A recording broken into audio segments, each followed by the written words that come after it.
High friend, good morning. আর তোমরা দেখছো তোমাদের প্রিয় YouTube channel exam guide by Nitu.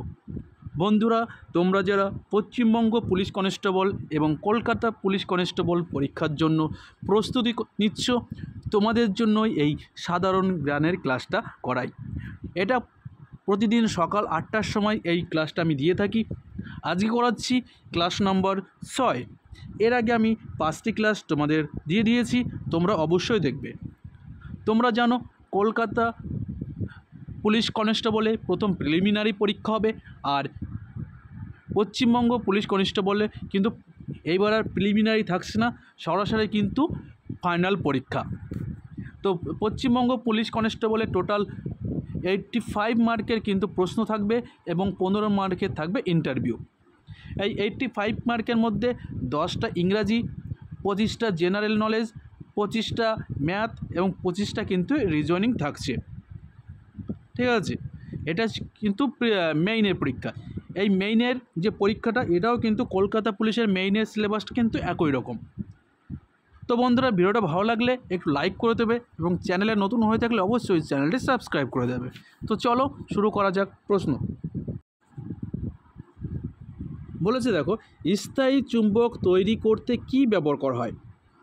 তো স্থায়ী চুম্বক ব্যবহার করতে কিন্তু ইস্পাত ব্যবহার করা হয়। স্থায়ী চুম্বক তৈরি করতে ইস্পাত ব্যবহার করা হয়। আর অস্থায়ী চুম্বক ব্যবহার করতে কিন্তু কাঁচা লোহা ব্যবহার করা হয়। তোমাদের ওয়েস্ট বেঙ্গল পুলিশ কনস্টেবলে কিন্তু টোটাল 25 মার্কের জেনারেল নলেজের প্রশ্ন থাকবে। 25 মার্কের কিন্তু জেনারেল নলেজের প্রশ্ন থাকবে। তো তোমাদের টার্গেট রাখতে হবে 20+ কিন্তু নম্বর তোলা। তো আমি তোমাদের 20+ যাতে হয় সেই জন্য কিন্তু আমি প্রতিদিন 8টার সময় কিন্তু এই জেনারেল নলেজের ক্লাসটা আমি দিয়ে থাকি। পরবর্তী প্রশ্ন, কোন শহরের প্রাচীন নাম ছিল প্রাগজ্যোতিষপুর? তো সঠিক উত্তর কী হবে? গুয়াহাটি শহরের প্রাচীন নাম ছিল প্রাগজ্যোতিষপুর। দিল্লি শহরের প্রাচীন নাম ছিল ইন্দ্রপ্রস্থ ছিল দিল্লি শহরের প্রাচীন নাম। পাটনার নাম ছিল কি? পাটলিপুত্র কিন্তু পাটনার নাম। আর গুয়াহাটির প্রাচীন নাম ছিল প্রাগজ্যোতিষপুর। চলো নেক্সট।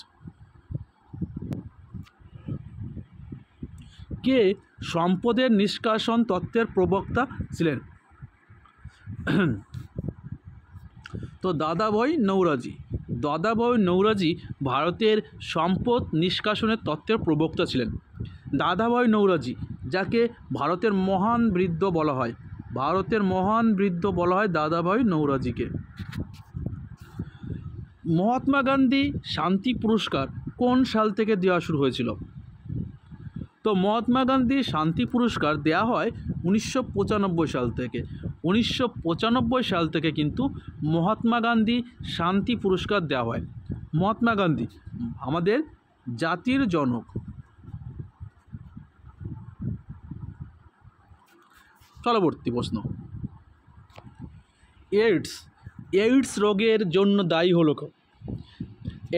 এইডস রোগের জন্য দায়ী হলো কি?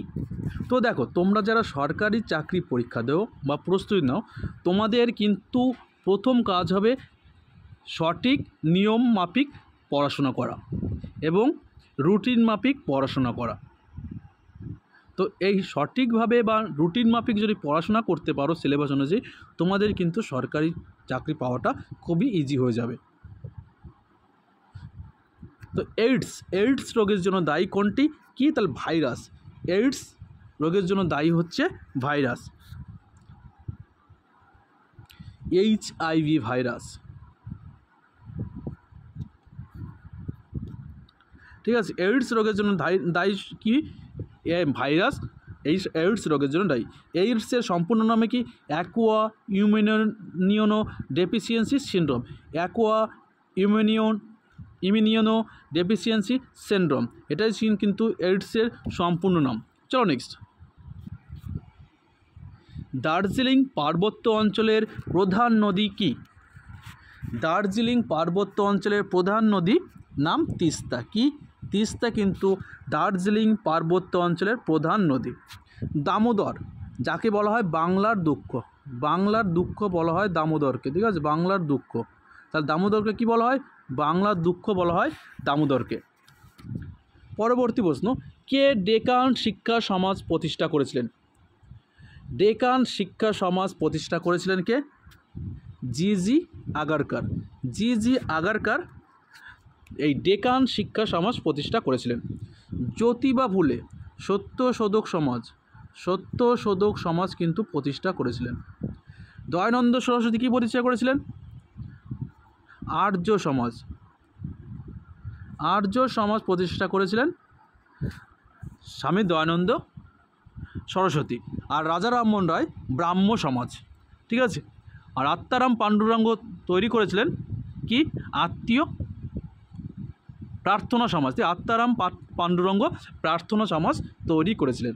তাহলে রাজা রামমোহন রায় কী করেছিলেন? ব্রাহ্ম সমাজ। জ্যোতিবা ফুলে সত্যশোধক সমাজ। আর্য সমাজ প্রতিষ্ঠা করেছিলেন দয়ানন্দ সরস্বতী এবং ডেকান শিক্ষা প্রতিষ্ঠা করেছিলেন জি আগারকার। চলো নেক্সট। বর্তমানে ভারতীয় সংবিধানে মোট কতগুলি তফসিল রয়েছে? বর্তমানে বলেছে 2024 অনুযায়ী। তো মূল সংবিধানে কিন্তু ভারতের 8টি তফসিল ছিল। কয়টি? 8টি তফসিল ছিল। তো বর্তমানে কিন্তু সেটা বেড়ে হয়েছে কয়টি? 12টি তফসিল। তো মূল সংবিধানে ছিল 8টি তফসিল ও 395টি ধারা, আর বর্তমানে 12টি তফসিল এবং 448টি কি ধারা হয়ে গেছে। 448টি ধারা এবং 12টি তফসিল। ভারতের কোন রাজ্যে বনাঞ্চলের পরিমাণ সবচেয়ে কম? কোন রাজ্যে? তো ভারতে হরিয়ানাতে কিন্তু বনাঞ্চলের পরিমাণ সবচেয়ে কম, এবং বনাঞ্চলের সবচেয়ে বেশি কিন্তু মধ্যপ্রদেশে। সবচেয়ে বেশি বনাঞ্চলের পরিমাণ সবচেয়ে বেশি কোথায়? মধ্যপ্রদেশে কিন্তু বনাঞ্চলের পরিমাণ সবচেয়ে বেশি এবং সবচেয়ে কম কিন্তু হরিয়ানা, ঠিক আছে। চলো নেক্সট। কে বর্তমান ভারতের মহিলা কমিশনের চেয়ারম্যান? এই যে প্রশ্নটা, জাতীয় মহিলা কমিশন, এটা কিন্তু আসে 1992 সালে কিন্তু জাতীয় মহিলা কমিশন প্রতিষ্ঠা হয়েছিল। তো বর্তমানে মহিলা কমিশনের চেয়ারম্যানকে? তিনি হলেন রেখা শর্মা। জাতীয় মহিলা কমিশনের বর্তমান চেয়ারম্যান রেখা শর্মা। মমতা শর্মা ছিল আগে। পরবর্তী প্রশ্ন, কে মগধের রাজধানী পাটলিপুত্র স্থাপন করেছিলেন? পাটলিপুত্র শহরটির প্রতিষ্ঠাতাকে? তো পাটলিপুত্র শহরের প্রতিষ্ঠাতা উদয়ভদ্র কিন্তু পাটলিপুত্র শহরের প্রতিষ্ঠাতা। চলো নেক্সট। গাদ্দি উপজাতিদের বসবাস কোন রাজ্যে? গাদ্দি এটি কিন্তু এক ধরনের মেষপালক উপজাতি। তা এটি কিন্তু হিমাচল প্রদেশে দেখা যায়। গাদ্দি উপজাতি প্রধানত এরা মেষ পালক করে, তো এরা কিন্তু হিমাচল প্রদেশে বসবাস করে। তো তোমাদের কেমন লাগছে? ভালো লাগলে ক্লাসটা অবশ্যই একটু লাইক করে দেবে। তোমাদের যদি ক্লাসটা ভালো লাগলে অবশ্যই বন্ধুরা একটু লাইক করে দেবে। পরবর্তী প্রশ্ন, দুনিয়ার মজদুর এক হও, এই স্লোগান কে দিয়েছিলেন? তো দুনিয়ার মজদুর এক হও এই স্লোগানটি দিয়েছিলেন কার্ল মার্কসের স্লোগান দুনিয়ার মজদুর এক হও। চলো নেক্সট। কোন ধর্মের মানুষের উপাসনা ক্ষেত্র গুরুদ্বার? দেখো, মুসলিমদের কি? মসজিদ। হিন্দুদের মন্দির। আর শিখদের কি? গুরুদ্বার। শিখদের উপাসনা স্থলের নাম কি? গুরুদ্বার। মুসলিমদের মসজিদ এবং হিন্দুদের মন্দির। জার্জিয়াম সাইডাস কোন গ্রহের প্রথম নাম ছিল? এখন যেটা পরিবর্তনে কি নাম হয়েছে? জার্জিয়া সাইডাস। যে কোন গ্রহের প্রথম নাম? তো ইউরেনাসকে বলা হয়, আগের নাম ছিল জার্জিয়াস সাইডাস, ঠিক আছে। চলো নেক্সট। ডিউস শব্দটি কোন খেলার সঙ্গে যুক্ত? তো সঠিক উত্তর হবে কি? ডিউস হচ্ছে ব্যাডমিন্টন। ডিউস শব্দটি ব্যাডমিন্টন খেলার সঙ্গে কিন্তু যুক্ত। নীতি আয়োগের বর্তমান সিওকে, নীতি আয়োগ যেটি 2015 সালে কিন্তু প্রতিষ্ঠিত হয়েছিল। এই নীতি আয়োগটি পরিকল্পনা কমিশনের বদলে কিন্তু এই নীতি আয়োগ কিন্তু চালু হয়েছিল। নীতি আয়োগের চেয়ারম্যানকে পদাধিকার বলে ভারতের প্রধানমন্ত্রী। ভারতের প্রধানমন্ত্রীকে নরেন্দ্র মোদী কিন্তু নীতি আয়োগের বর্তমান চেয়ারম্যান। আর নীতি আয়োগের বর্তমান সিওকে, সিও হচ্ছে বিভিআর সুব্রমণ্যম।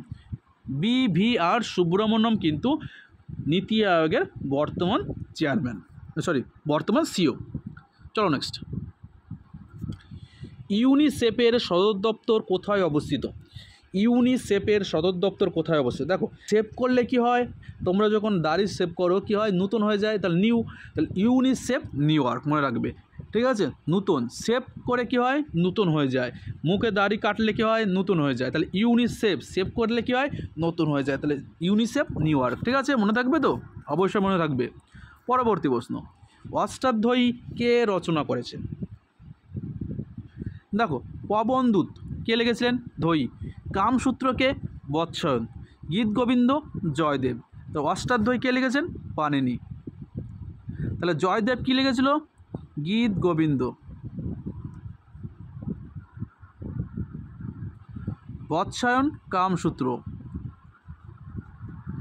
ধৈ পবনদূত। চলো নেক্সট।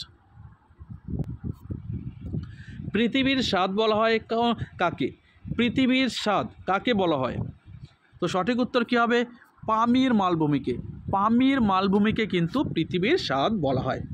তো বন্ধুরা, ভিডিওটা এই পর্যন্তই। ভিডিওটা ভালো লাগলে একটু লাইক করে দেবে, চ্যানেলে নতুন হয়ে থাকলে অবশ্যই চ্যানেলটি সাবস্ক্রাইব করে দেবে। তো এখনকার মধ্যে বিদায়।